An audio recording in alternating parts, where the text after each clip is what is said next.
Hello everyone, welcome to English academy.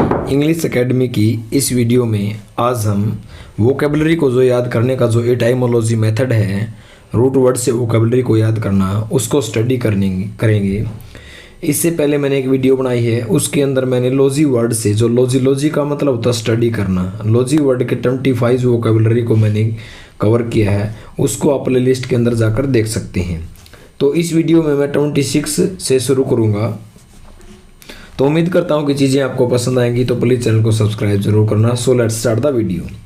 26 जो हमारी vocabulary वो डर्माटोलॉजी। डर्मा का मतलब होता है स्किन और लॉजी का मतलब होता है स्टडी करना। ठीक है, तो इसका मतलब क्या हुआ? Study of skin. स्किन की जो त्वचा की जो स्टडी की जाती है उसे डर्माटोलॉजी कहा जाता है।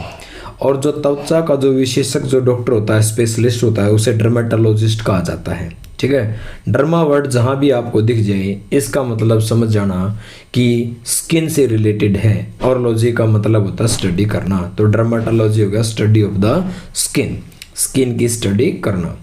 नेक्स्ट है एम्ब्रोलॉजी।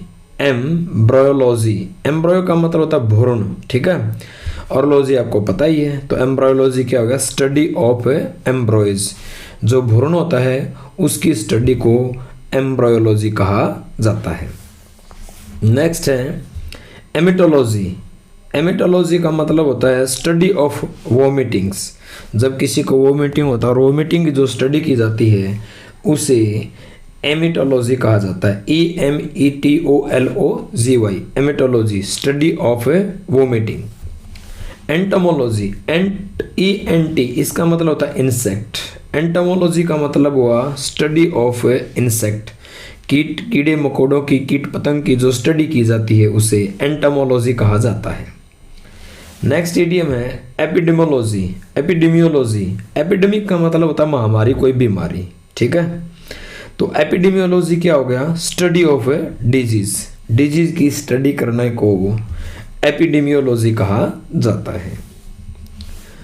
नेक्स्ट है एर्गोलॉजी, ERGO। एर्गोलॉजी का मतलब होता है study of effect of work, study of effect of work, जो काम किया जाता है, काम का जो अध्ययन होता है उसको एर्गोलॉजी कहा जाता है। 32 हमारे वोकेबलरी है इथनोलॉजी। इथनोस, ETHNOLOGY। एथनोलॉजी का मतलब होता है, एथनोस का मतलब पीपल, यानी रेस, यानी नेशन, यानी कल्चर, यानी किसी भी रिलीजन की, कोई भी सोशल जो स्ट्रक्चर है, ये सारी की सारी चीज़ें, कोई रिलीजन, सोशल स्ट्रक्चर है, ये सारी एथनोलॉजी के अंतर्गत आती हैं। तो एथनोलॉजी का मतलब होगा स्टडी ऑफ द कल्चर, यानी किसी कल्चर की स्टडी करना, किसी संस्कृति की स्टडी करना एथनोलॉजी कहा जाता है। नेक्स्ट है इटियोलॉजी, ETIO। इटियोलॉजी का मतलब होता है study of course of disease. बीमारी जो है उस बीमारी के कारणों का पता लगाना, बीमारी के कारणों, किस चीज़ के कारण ये बीमारी हुई है, कहाँ से इसकी ओरिजिन है, इसको लेकर के उसका पता लगाना, उसका अध्ययन करना इटियोलॉजी कहा जाता है। Study of course of disease, बीमारियों के कारणों का अध्ययन को इटियोलॉजी कहा जाता है। नेक्स्ट है जीनियोलॉजी, GENEA। जीनियोलॉजी का मतलब होता है स्टडी ऑफ जनरेशंस। जीन यानी जनरेशंस, परिवार की जो सीढ़ियाँ हैं, पीढ़ियाँ हैं, जो पीढ़ी दर पीढ़ी, उसकी स्टडी को जीनियोलॉजी कहा जाता है। जो जनरेशंस की जो स्टडी होती है उसको जीनियोलॉजी कहा जाता है। नेक्स्ट हमारा ग्लोसोलॉजी, GLOSSO, ग्लोसोलॉजी, स्टडी ऑफ लैंग्वेजेज। भाषाओं के अध्ययन को क्या कहा जाता है? ग्लोसोलॉजी कहा जाता है। और ऐसा व्यक्ति जो 2-4 भाषाएं जानता है, 4-5 भाषाओं में बात कर सकता है, उसे लिंग्विस्ट कहा जाता है, भाषाविद कहा जाता है। तो ग्लोसोलॉजी का मतलब क्या हुआ? स्टडी ऑफ लैंग्वेजेज, भाषाओं के अध्ययन को ग्लोसोलॉजी कहा जाता है।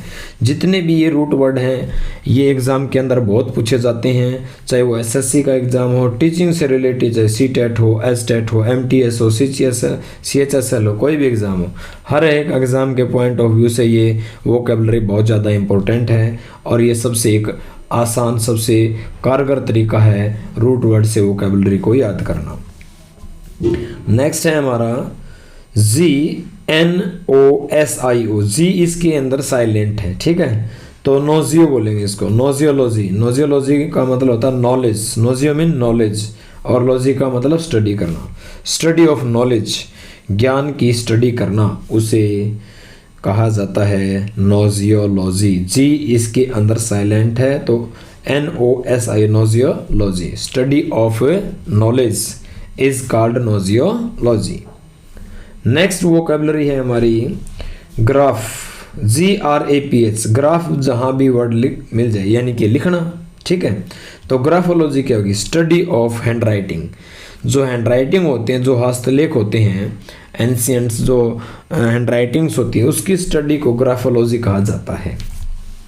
नेक्स्ट है हमारा हैगियोलॉजी, यानी HAGIO, हैगियो का मतलब होता है सेंट, साधु, सन्यासी, ठीक है। हैगियोलॉजी हो गया स्टडी ऑफ सेंट्स, संतों के अध्ययन को, साधु संत जो होते हैं उनकी जो स्टडी करता है उसको हैगियोलॉजिस्ट कहते हैं, और हैगियोलॉजी होगी स्टडी ऑफ सेंट्स। नेक्स्ट मिलता जुलता सा वर्ड है HYGIO, हागियोलॉजी, ठीक है। इसके अंदर A है, इसके अंदर Y है, तो हागियोलॉजी का मतलब होता है स्टडी ऑफ हाइजीन। हाइजीन आप समझते हो साफ सफाई से संबंधित है हाइजीन, यानी तो हाइजियोलॉजी हो गया study of hygiene, HYGIENE, hygiene, साफ सफाई की जो स्टडी की जाती है, अध्ययन किया जाता है, उसे हाइजियोलॉजी कहा जाता है। नेक्स्ट है हमारा, नेक्स्ट वोकैबुलरी है कैलोलॉजी, KALO, कैलोलॉजी। कैलो जो वर्ड है ये ग्रीक भाषा का वर्ड है, ये कैलोस वर्ड से लिया है, ग्रीक भाषा की कैलोस, जिसका मतलब होता है ब्यूटीफुल, ठीक है। कैलोलॉजी का मतलब क्या हुआ, स्टडी ऑफ ब्यूटी, सुंदरता के अध्ययन को कैलोलॉजी कहा जाता है। कैलोलॉजी का मतलब beauty, study of the beauty, सुंदरता का जो अध्ययन किया जाता है उसे कैलोलॉजी कहा जाता है। यदि आपको कंटेंट पसंद आ रहा है, चीज़ें समझाने का तरीका पसंद आ रहा है, तो प्लीज़ चैनल को सब्सक्राइब जरूर करना। नेक्स्ट है हमारा लेक्सिकोलॉजी। लेक्सिक जैसे जो डिक्शनरी लिखता है ना उसको लेक्सिकोग्राफर कहते हैं। लेक्सिकोग्राफ में लिखना, लेक्सिकोग्राफर होता है जो डिक्शनरी को कंपाइल करता है। तो लेक्सिकोलॉजी क्या होगा, study of words and there meanings, जो हमारे वर्ड्स हैं और उनका मीनिंग क्या है, इसकी स्टडी को लेक्सिकोलॉजी कहा जाता है। और लेक्सिकोग्राफर क्या होता है, जो डिक्शनरी को कंपाइल करता है उसे लेक्सिकोग्राफर कहा जाता है। और lexicology study of words and there meanings, उसे लेक्सिकोलॉजी कहा जाता है। नेक्स्ट है लिथोलॉजी। लिथ वर्ड जहाँ भी आ जाए समझ जाना कि पत्थर से रिलेटेड है, स्टोन से, ठीक है। लिथोस्फियर जैसे है ना, तो लिथोलॉजी, लिथ का मतलब रॉक्स यानी स्टोन, तो लिथोलॉजी क्या होगा, स्टडी ऑफ रॉक्स, पत्थरों का, चट्टानों के अध्ययन को लिथोलॉजी कहा जाता है।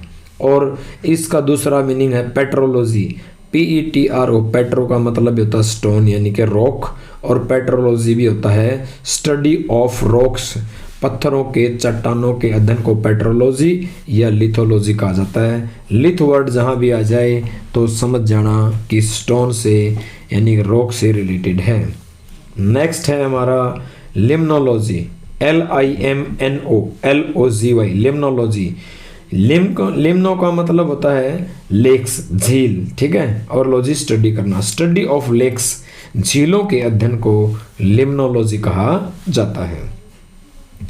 मीटीरियोलॉजी, METEO, मीटीरियो, ROLOGY, मीटीरियोलॉजी होता है स्टडी ऑफ वेदर, जब हम मौसम का स्टडी करते हैं उसे मीटीरियोलॉजी कहा जाता है। नेक्स्ट है हमारा morphology, MORPHOLOGY, morphology, study of forms and development of structure, यानी किसी चीज़ का स्टडी करना, फॉर्म का मतलब बिल्ड, बनाना, निर्माण करना, उसका डेवलपमेंट कैसे हुआ, किसी स्ट्रक्चर का, किसी आकार के स्टडी को, कोई भी स्ट्रक्चर है उसका डेवलपमेंट, उसका फॉर्मेशन को लेकर जो स्टडी की जाती है उसे मॉर्फोलॉजी कहा जाता है। नेक्स्ट हमारा पेलिएंटोलॉजी।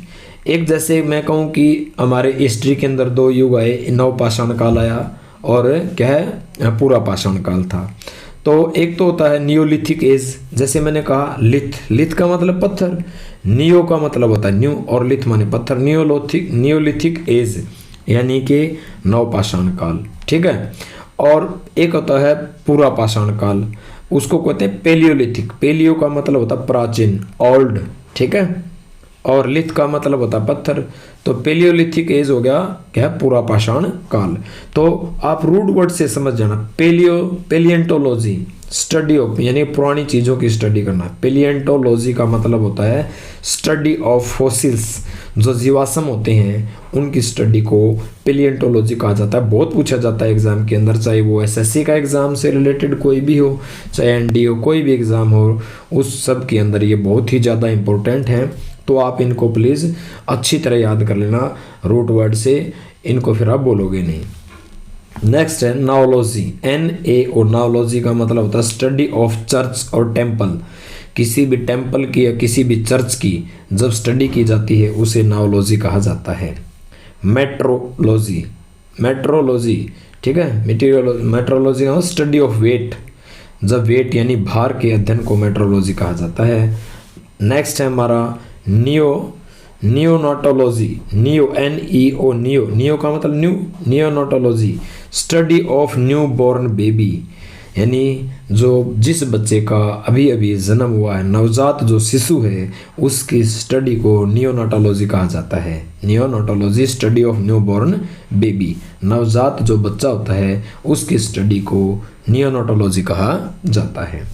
नेक्स्ट है हमारा 50वां जो वो कैब है वो है nephrology, NEPHROLOGY, nephrology study of kidney. Nephro का मतलब होता है किडनी, ठीक है। तो किडनी का जो डॉक्टर होता है नेफ्रोलॉजिस्ट कहा जाता है। जैसे आंखों के डॉक्टर को ऑप्थेल्मोलॉजिस्ट, ऑप्थेल्मो का मतलब होता है आई, ठीक है। और नोप्थेल्मोलॉजिस्ट क्या होगा, जो आंखों का डॉक्टर है। अगर मैं कहूँ ऑप्थेल्मोलॉजी, ऑप्थेल्मो मीन आई और लॉजी मीन स्टडी करना, तो ऑप्थेल्मोलॉजी क्या हो गया, आँख की स्टडी करना, ठीक है।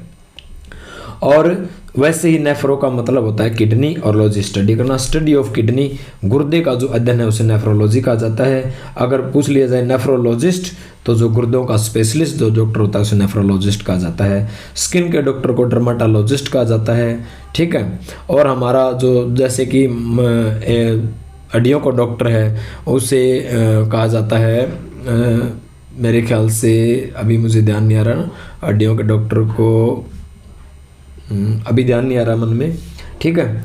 तो नेफ्रोलॉजी अगला है, ये तो नेफ्रोलॉजी था। अगला है निफोलॉजी,